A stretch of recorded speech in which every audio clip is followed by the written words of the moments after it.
Okay, well, hello everybody, wherever you are, wherever you're watching, it's great to be back. You're going to be seeing a lot of our next speaker, Mitch Ratcliffe. He'll be actually moderating the whole next block, but I wanted to bring you something important he and his company Intentional Futures is working on, and it is a framework that they're going to share with you for a different way of thinking about regenerative businesses. So I'm going to introduce Mitch. Mitch is going to introduce Intentional Futures, and then you're going to get to watch Mitch moderate an entire block of programming. So you're super lucky today. Mitch? Thank you, Robin. Hi, I'm Mitch Ratcliffe. I'm the Director of Digital Strategy and Innovation for Intentional Futures, which is a Seattle-based idea to impact consultancy. And we are here today to share a little bit about our work on regenerative business principles.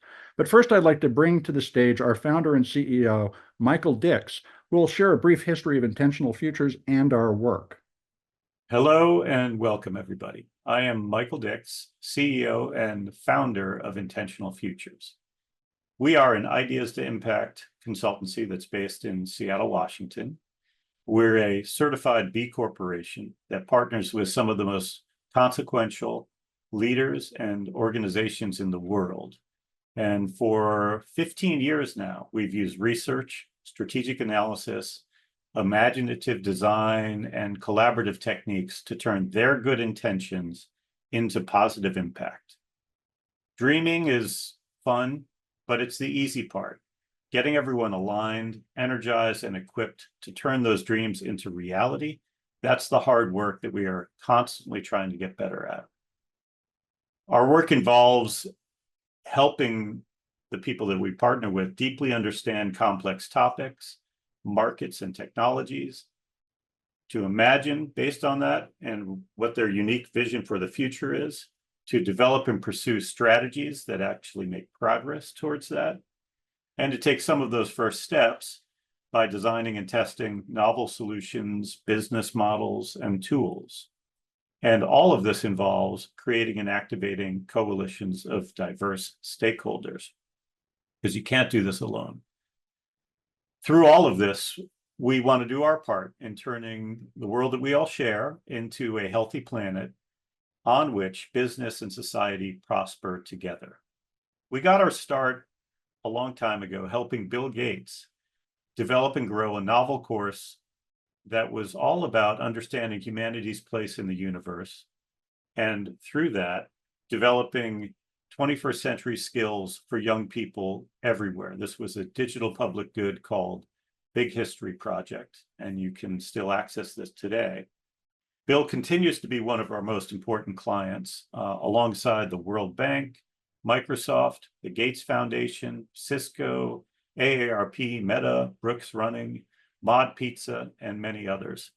And our work with these partners spans a really wide range of topics and domains, from conceptualizing how AI can enhance and improve educational experiences in the future, to exploring how quantum computing has potential to radically accelerate scientific discovery, from finding novel ways to enable the world's poorest, underserved people to fully participate in the digital economy, to helping launch and develop a circular economy strategy for the world's first fully compostable diaper. And we try to apply innovation to ourselves and our craft, always looking for more effective ways to make a real difference. Some examples are we've developed techniques to understand and engage stakeholder ecosystems so you can activate them as co-innovators and drive greater competitive advantage and positive impact at the same time. We've developed ways for organizations to define and manage their culture as a set of core behaviors that can be taught at scale.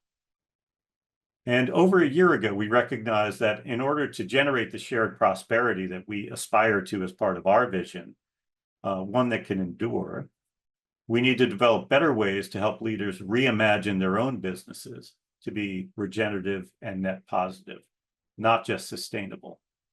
So the cards that Mitch and Sam are going to be sharing with you today represent our evolving thinking on how to get this process started. I want to thank you all for being here, for listening, and for sharing your ideas back with us. I know that we can do this if we all work together. Thank you, Michael, very much. So, what is regeneration? I think it's best to start off by placing it in the context of sustainability, the movement we've been discussing for most of the last decade. My friend, the environmentalist and explorer Ashlyn Cousteau, has on several occasions recently declared F sustainability. We cannot afford to stay where we are today. And that's the nut of the problem. Sustainability is about stopping the decline. Regeneration, on the other hand, involves business, governmental, and personal changes that not just reduce the negative impact our society has on nature, but it integrates practices that restore resilience in the environment, in the economy, and society. It's a conscious decision to repair the fraying world we live in, and the evidence shows that capital can participate profitably in regeneration. A focus on business processes can deliver profit and regeneration. A few examples include the embracing of the circular economy that keeps materials in use instead of sending generations of products and packaging to landfills, as Patagonia and the bicycle maker Trek have done, or replanting forests and creating green spaces in and around retail stores like the clothing brand Tentree or the French retailer Decathlon have introduced. Likewise, consider working with indigenous peoples to harvest raw materials sustainably, as the Brazilian beauty brand Natura does in the Amazon, as well as cleaning up sites polluted by fly ash, an industrial pollutant that can be used to make low-carbon clinker for use in concrete, which eco-materials technology is pioneering. All of these are forms of regeneration. The question for organizations is, how do we get started? What conversations does your leadership need to have? Intentional Futures experience with organizational change shows us that regenerative thinking must be introduced from the top down and the bottom up at the same time, and it has to meet in the middle in order to create a real catalyst for change. To help that process, we've developed a set of workshop prompts in the form of a card deck to help organizations explore their processes and the waste that they create. That waste can be the basis for new profit. It's the critical reflection necessary to take the first step toward regenerative operation. Now, it's been 175 years since industrialization began, and we're still learning that. Regeneration will take generations to achieve in full, but your company or your nonprofit or government or community or you yourself can contribute to progress starting today. So now I'd like to have my colleague, Sam Bazant, who is one of our lead strategists at Intentional Future, briefly introduce our regenerative design principles and the workshop facilitation card deck. Take it away, Sam. Thank you, Mitch. Regenerative design is an emerging approach to thinking about various systemic and environmental challenges. Its focus, as Mitch noted, is on restoring and enhancing the health of the whole system, environmental and social, rather than depleting it. For so long, traditional business practices have exploited resources, degraded environments, and extracted value from consumers, communities, and the natural world. Across various disciplines and industries, including architecture, healthcare, energy, and retail, innovative organizations are embracing regenerative approaches to create processes, products, and systems that contribute positively to the environment, society, and the economy. As a design philosophy, it emphasizes sustainability, resilience, and the interconnectedness of all elements within a system, with the goal of leaving the environment and society better than they were before. It's going beyond making the extractive models we rely on today less damaging. It's moving beyond climate pledges and offsetting harmful activities. In essence, regenerative design is about achieving a net positive impact. In our work at IF, we see regenerative design as a path toward harmonizing business, social, and environmental needs. It asks us to reimagine the role of organizations, of businesses, as necessary and active cultivators of healthy ecosystems. This may feel like a new concept, but it's actually something where we all know implicitly because we are alive. On an individual level, we engage in regenerative practices every day. Things like sleeping, drinking water, connecting with friends and family. These are all ways that we restore, nourish, and renew our energy and well-being. In the natural world, too, we all have witnessed regenerative practices in action. The relationship between symbiotic species like plants and pollinators, or even the changing of seasons that regenerates soil health and recycles nutrients. And so regenerative design is about aligning our business and organizational processes and practices with the patterns that are found in living systems. It's about taking a systems approach to develop designs that generate positive social, environmental, and economic impacts. So to align with these patterns of living systems, regenerative design requires us, organizations and leaders, to shift our mindsets, practices, and operations to be in service to life. It requires us to move from an extractive mindset that primarily serves capital to a restorative mindset that serves people and planet. It's about moving from designing in silos and for individual parts of a system or challenge to designing with a systems approach, thinking about the relationships and interconnectedness of the whole. It's moving away from focusing on short-term gains and profit to instead thinking and designing for future generations. And finally, it's moving away from thinking about all opportunities in terms of competition and instead embracing collaboration and recognizing opportunities to co-create alongside others. And while these shifts may seem counter to business as usual and traditional business sense, we find, as Mitch noted, that organizations adopting these practices and embracing a regenerative mindset can be more resilient, innovative, and even profitable long-term. Applying the principles of regenerative design to your organization might feel like a daunting task. Where should your team start? How should you think about these principles for your organization or your industry? At IF, we created a set of cards to help introduce, explore, and integrate regenerative strategies. Intentional Futures has long partnered with organizations across sectors to design inspiring visions, systemic strategies, and practical solutions. To continue this work and take it even further, the Regenerative Design Card Deck supports leaders and teams in ideating and implementing regenerative practices.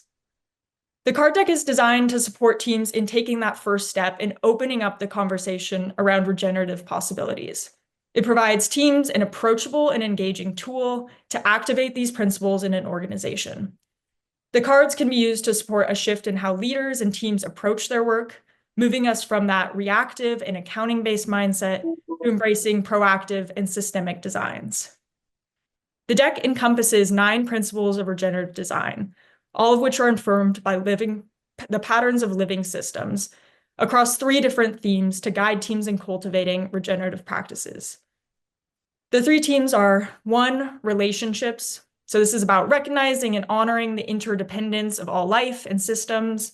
It's about including diverse stakeholders and nurturing relationships that support the health of the system you operate in. The second theme is essence. This is about adapting strategies and approaches to the unique needs and circumstances of time and place. It's about understanding what unique strengths and resources are available and using those towards regenerative ends. And finally, the third theme is system stewardship. This is taking a holistic living systems approach to developing and managing solutions. It's about thinking holistically about resources, ideas, and people, interacting instead of thinking in silos and individual parts. So each principle includes a set of 4 content cards, and we have here an example of the nurture reciprocity principle. So the first card in each set includes an overview of what the principle means, as well as an example of how it appears in the natural world. For the principle of nurture reciprocity, we've highlighted the relationship between bees and plants who have co-evolved to create a mutually beneficial relationship. The next card in each set provides an example of that principle applied in the real world. Here, we've highlighted regenerative agriculture as an example of organizations embracing nurture reciprocity in their practices as a way to benefit not only their own organizations, but also the environment and local communities. We then have a discussion card, which provides starter prompts for teams to begin thinking about what the principle might mean for their organization. And finally, an activity card that helps teams work together to explore solutions and ideas for applying each principle to their organization or a specific challenge. The structure of the card deck aims to take teams through a process of learning, getting inspiration, generating ideas, and exploring potential practices to adopt. It's a way to plant the seed for regenerative ideas to take root in your organization. Thank you, Sam. Folks, I hope you'll take a moment to register to receive the PDF of the Intentional Futures Regenerative Principles card deck. You can get that by scanning the QR code you see on the screen right now. It'll open a form. We'll ask you for your email address, and we'll be sending the PDF out in November. But if you need help facilitating a conversation, of course, please feel free to contact us. We'd be happy to provide that support. Now, folks, stay tuned for the first of our early morning sessions on decarbonization. We're going to be featuring a conversation with Ron Denbo, founder and CEO of riskthinking.ai. We'll be right back after this break.